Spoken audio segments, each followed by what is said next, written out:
D'abord pour les sceptiques, qui ne manqueront pas de dire « C'est un phénomène cyclique. Au Moyen Âge aussi, il y a eu un réchauffement. » En effet, il est là. Et deux autres. Mais à côté de ce qui se passe maintenant, c'est sans commune mesure.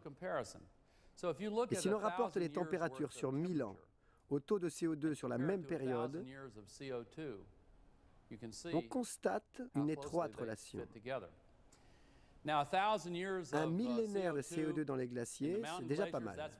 Mais en Antarctique, on peut remonter jusqu'à 650 000 ans.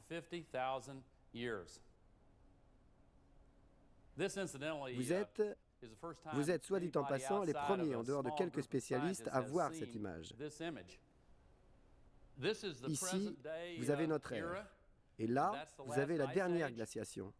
Puis on remonte dans le temps, de 650 000 ans. Là, vous avez une période de réchauffement entre les deux dernières glaciations, la deuxième et la troisième glaciation en remontant dans le passé, la quatrième, la cinquième, la sixième et la septième glaciation en remontant dans le temps.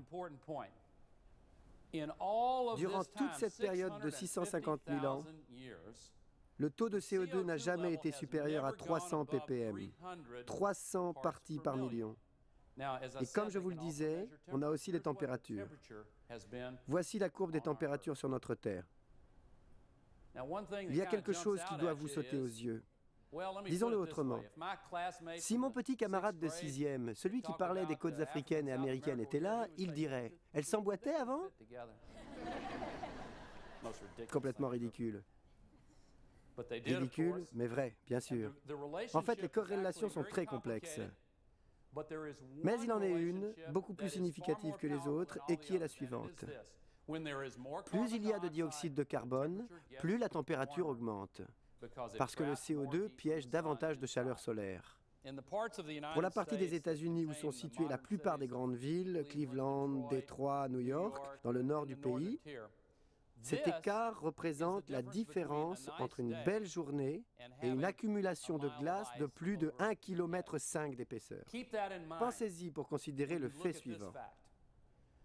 Le taux de CO2 n'a jamais dépassé 300 parties par million. Et voici où il en est aujourd'hui.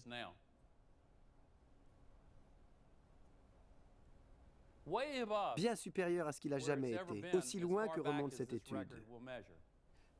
Si vous le voulez bien, j'aimerais insister sur ce point. Nos machinistes ont essayé de m'apprendre à utiliser cet engin, si je ne me tue pas.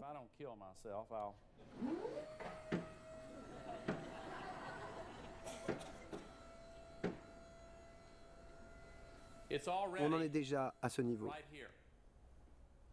Vous voyez à quel point on est au-dessus du cycle naturel, et nous en sommes responsables. Mais dans les 50 prochaines années, le taux va continuer à grimper. Quand les enfants qui sont ici auront mon âge, voilà où nous en serons, dans moins de 50 ans.